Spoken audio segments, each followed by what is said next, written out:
When Laura and I got married, I thought we were building the kind of love that could survive anything. We had been together for nearly 8 years, and I carried this belief that our bond was unshakable.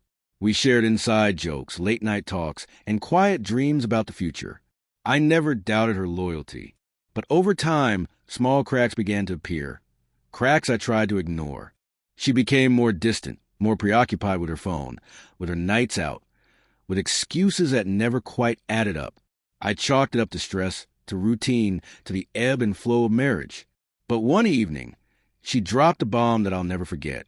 We were sitting at the dinner table, plates barely touched, when she looked me straight in the eye and said, "David, I think we should try an open marriage." I laughed at first, thinking she was joking, but the look on her face told me otherwise. She was serious, dead serious. My chest tightened as I asked, "Why? Are you saying I'm not enough for you?"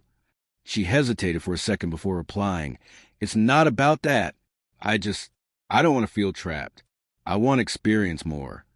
Her words cut through me like a knife. The woman I had trusted with everything was asking for permission to sleep with other men, while still keeping me in her orbit as her husband. It wasn't freedom she wanted. It was a safety net. And then, just weeks later, I learned the truth. She wasn't just asking for an open marriage. She was already in one. With him, a CEO from her company. Wealthy, polished. The kind of man who never had to ask for anything twice. She hadn't been seeking permission. She had been seeking cover. I confronted her, my hands shaking with fury, my voice trembling with disbelief. "So this was your plan all along?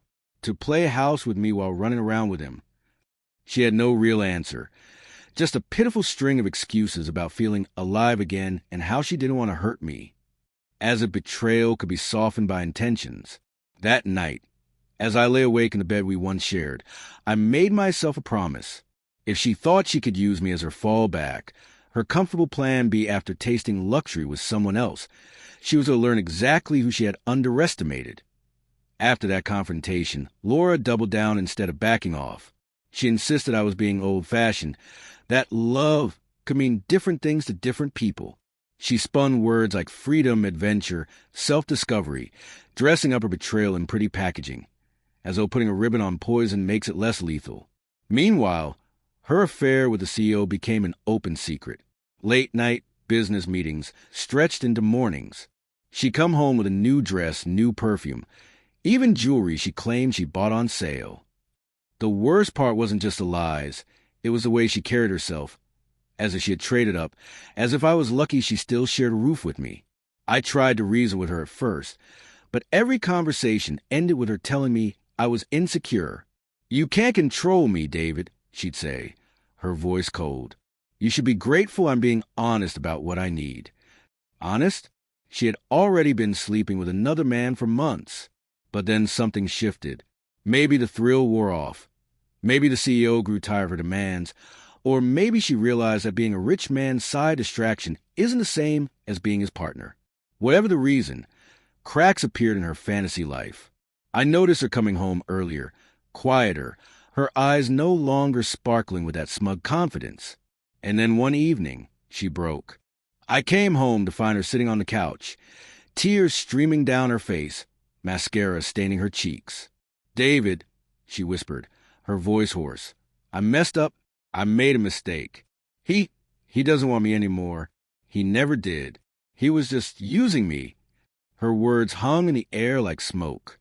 I stood there, staring at the woman who had asked for an open marriage, who had betrayed me without a shred of hesitation, now looking at me like I was her savior. "Please," she begged, reaching for my hand. "Can we go back to how it was? I don't want anyone else. I just want us again." For a moment, I felt the old memories tug at me. The nights we laughed until sunrise, the promises we once whispered in the dark. But those memories were ghosts now, shadows of something she had killed with her own choices.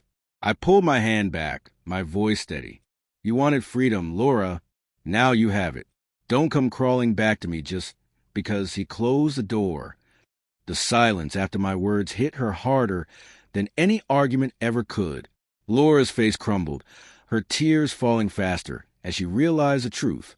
There was no going back. She had gambled everything, our marriage, our trust, our years together, on a fleeting thrill, and she had lost. "David, please," she choked out, clutching at the empty space between us. I was stupid. I thought he loved me. I thought I could have both. But it was you. It's always been you. Her words, once they might have melted me. But now, they only echoed with bitter irony. She hadn't chosen me when it mattered. She had chosen him. And I was no one's backup plan. I stood tall, calmer than I ever expected to be. "Laura, you didn't just betray me. You humiliated me.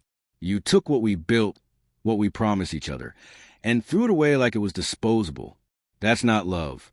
That's not marriage. That's selfishness."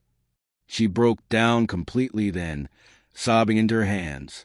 But I felt no urge to comfort her, no instinct to pick up the pieces. For the first time in years, I felt free. The next morning, I packed my things. Not in anger, not in haste, just with quiet finality. I left the house keys on the table, the wedding band beside them. There was no dramatic farewell, no second chance. She had already written the ending. I was just signing my name at the bottom. Days turned into weeks, and I began to rebuild. I focused on myself, my work, my health, my peace. And slowly, I realized something powerful. She had tried to break me, but instead she had given me clarity. People often ask if I regret walking away, if part of me ever wishes I had taken her back. The answer is simple. No, because sometimes the bravest thing you can do is close the door that someone else keeps trying to leave open. Laura's story didn't end well.